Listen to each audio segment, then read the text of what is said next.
भावनाताईंनी जे आपल्याला एंटरटेनमेंट केलं आहे, भावनाताई खानदेशात नव्हे तर उत्तर महाराष्ट्रात प्रसिद्ध आहे. आणि आमचे अतिथीचे जे संचालक आहेत मनोज शेठ जैन आणि विनीत शेठ यांनी मला भावनाताईंचा नंबर दिला.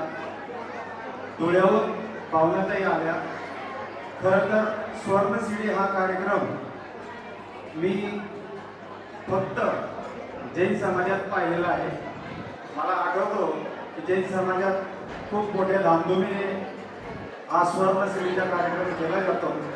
माझी पण इच्छा होती की एक छोटासा, जैन समाज एवढा मोठा तर मी करू शकत नाही, पण एक छोटासा कार्यक्रम या ठिकाणी करावा.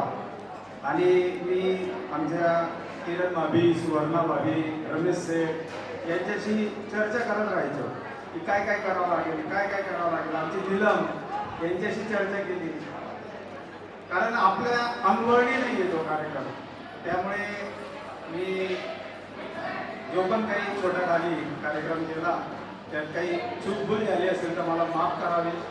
आमच्या आजच्या कार्यक्रमात महावीर पतपिढीचे संस्थापक चेअरमन रमेश शेठ जैन या ठिकाणी उपस्थित आहेत. पीपल्स बँकेचे व्हाईस प्रेसिडेंट साहेब श्री गौतमचंदजी जैन तळोल्याहून खास माझ्या प्रेमापोटी या ठिकाणी आले आहेत. अनेक संचालक मंडळ या ठिकाणी आलेले आहेत. आमचे नंदुरबारहून सुभाष शेठ सावळे आलेले आहेत. अनेक मान्यवर आणि समाजात मी ज्यांना